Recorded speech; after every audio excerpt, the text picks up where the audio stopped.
I, 27 male, have loved making stuff since I was a kid, and I've worked with everything from wood to paint, welding, and even fabric, which is what this situation is about.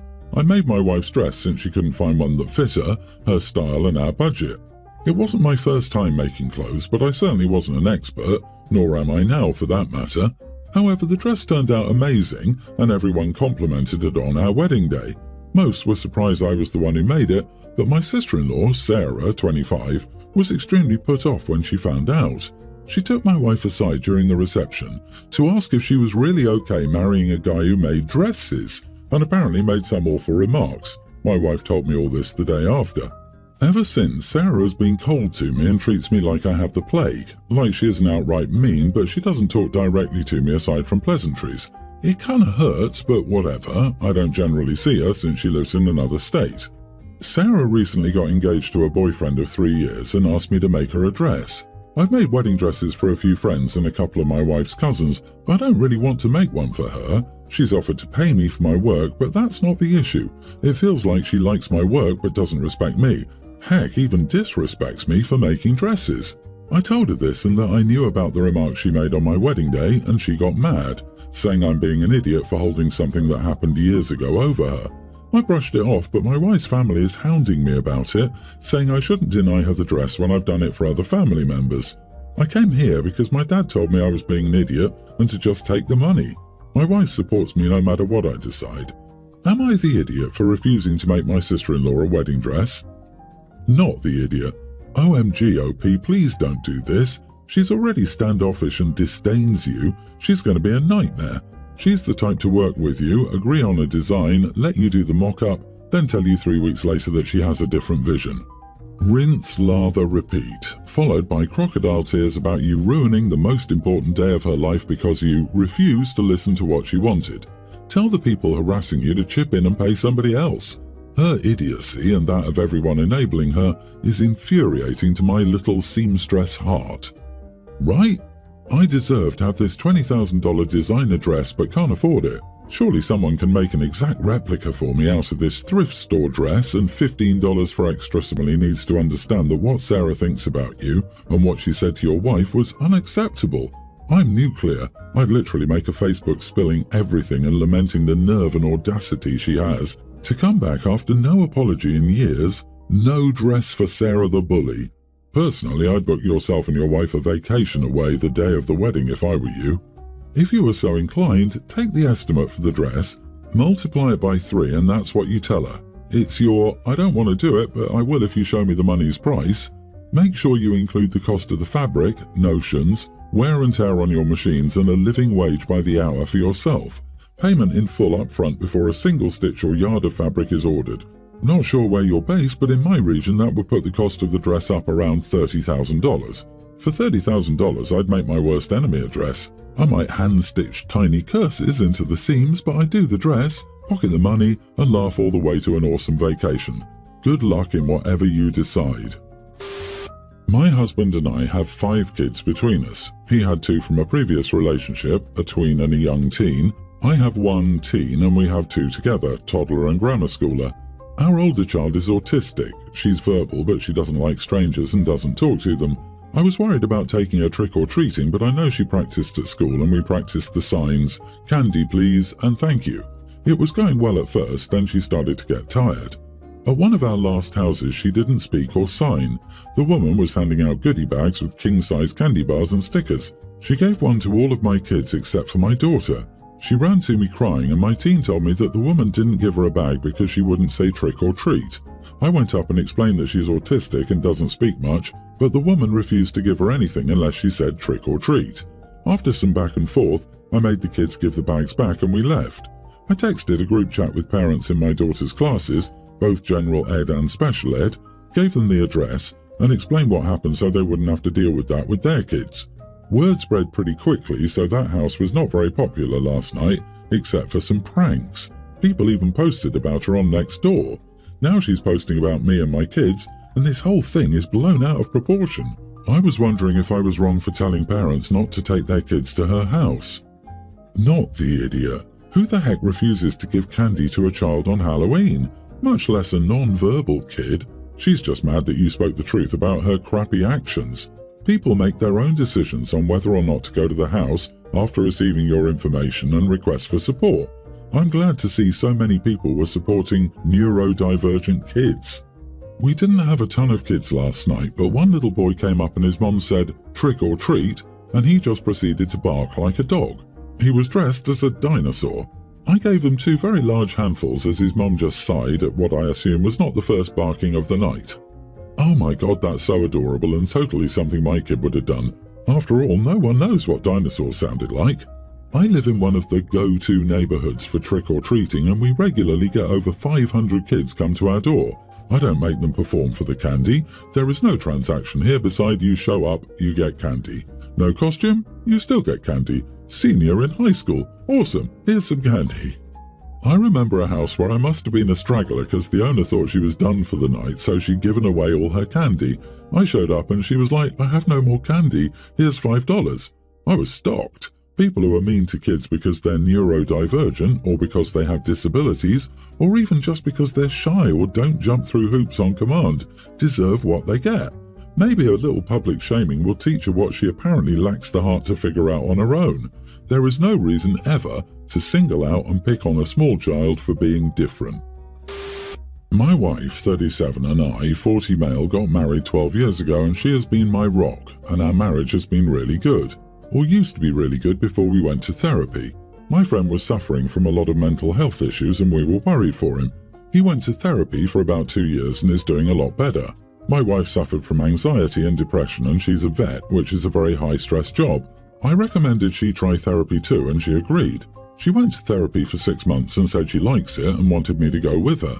I personally find it a little hippy-dippy, but it couldn't hurt, so I agreed. First 2 therapy appointments went well. The therapist, not her personal one, nailed down one thing about my wife. She is extremely distrusting of other humans. She didn't have a good family growing up and her father sold her dog, which she said was her only friend, and she suffered from an eating disorder and almost ended him at all. She helps people a lot, and one of her friends even said she's the one they go to for advice because they know she wants the best for them and can keep a secret. She does a lot of unpaid work to help stray animals and is often depressed if an animal passes away. She says she does it because she feels extreme guilt if she doesn't help others. However, she feels people don't feel any guilt if they hurt her, which is why she prefers animals to humans. Then the topic of our marriage and trust came up and she was super tight-lipped about it at first, but then admitted she didn't trust me that much. She said she actually married me because I was honest in being kind of in it for myself. She said she can't stand people who appear kind and compassionate and then lie and backstab and prefers an honest person. I was shocked because I feel like I'm an honest but also kind and generous person, but in her eyes I'm not, but she says it's fine because I'm honest about it. She also admitted she took out the in sickness and in health part of our nuptials because she felt like I would divorce her if she got cancer. She said she was okay with that because it would kill her to expect my support and then be disappointed when she didn't receive it. However, she knew where she stood with me. I've been thinking about her words and it bothers me so much. I asked her out of therapy why she even married me and she said she knew I was hardworking and honest and most people are not kind but that they fake kindness to get ahead. She liked that I didn't and she felt like she really understood me, so she felt safe with me. I told her if she didn't think I was a good person but just an honest one, we should just divorce, and she got mad and told me our marriage was good. We worked together well raising our kids and there wasn't anything serious. To me, I just realized my wife didn't think I was a good person and I feel like our marriage has been a lie. Am I the idiot for wanting a divorce because of what my wife said in therapy? Edit, I definitely love her, but in therapy she said she thinks she loves me but also admitted she doesn't know if she can love humans as humans are generally selfish, destructive and will take advantage of people weaker than themselves. I'm really worried about whether she loves our kids. She acts like she does, but it's hard to tell because she goes above and beyond for people she worries will backstab her. This honestly sounds above her actual therapist's pay grade. I think you might need to get your own therapist independent of your wife ASAP. I don't think it's that your wife doesn't think you're a good person. I think it's that your wife doesn't think that there are any good people, but thinks that you're better than most. Given your wife's view of humanity, that seems to be a compliment. Yeah, the entire time through reading this, I read nothing but praise for him. OP, your wife. She isn't ever going to trust anyone the way normal people mean trust. She's trying to tell you she's literally offering you as much trust as she's capable of. She's trying to demonstrate in front of a respected third party how much thought and effort went into choosing to take a risk anyway. The real takeaway here is that she's being open and honest in an environment with a therapist and OP, which requires an enormous amount of trust.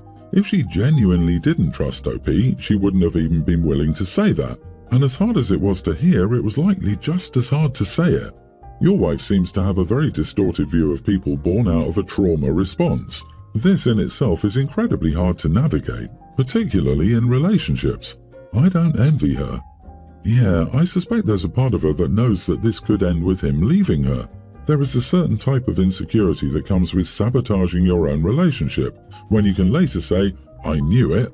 I don't mean to suggest that she's consciously planning this, but rather that she seeks the familiar by repeating her own past trauma.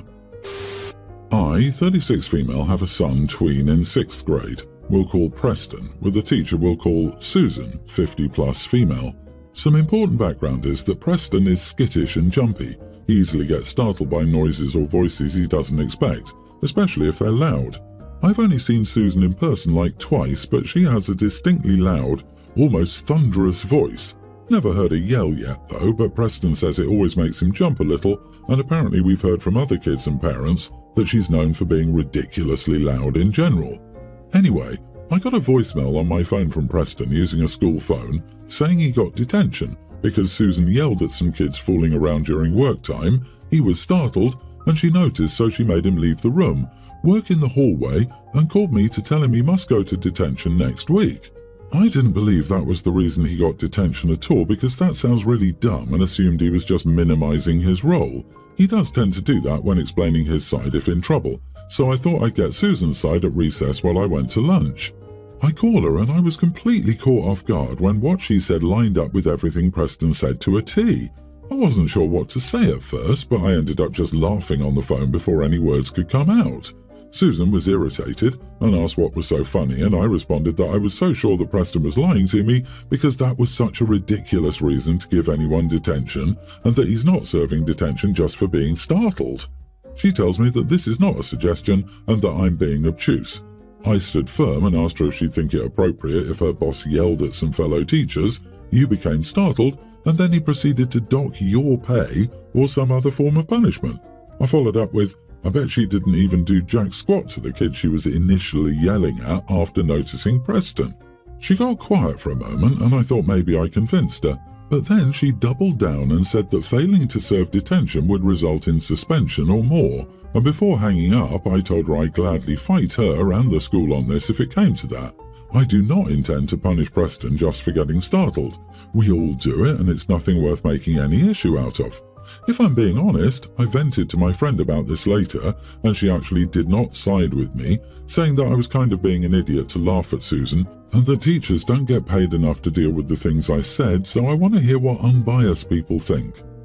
Not the idiot, I work in education too. I understand not getting paid enough, and I've seen some entitled parents, but you don't sound entitled. That is a pretty ridiculous reason to punish a child. Some people get startled easily. I'm one of those people. That's not a reason to punish someone. Definitely talk with the principals about this. I was thinking, what if a child has been abused or lived in a chaotic household and therefore would reflexively cower or protect themselves any time an arm or hand is raised? Or they catch that movement out of the corner of their eye. So this teacher would punish that child with detention because of a reflex, or have the sensory processing issues related to being neurodivergent, or just be a human with ears and a functioning startle response. This is what the teacher was banking on, an easy target who doesn't have to support or protect him from this sort of crap. I startle easily. If I got into trouble every time I had a reflex response from a loud noise in the classroom, I would have been expelled several times over. That is easily the stupidest thing I've ever heard to put someone in detention for. Talk to the principal about this ASAP and object. I'd be curious if Susan has actually explained what happened yet to those above her. If they have any common sense, they'd say it's ridiculous. Also, maybe to avoid retaliation, see if he could change rooms and get a different teacher. This might be US defaultism talking, but I'd say it's early enough in the school year to do a switch for the good of your son so this teacher does not pull any more weird power trips like this one.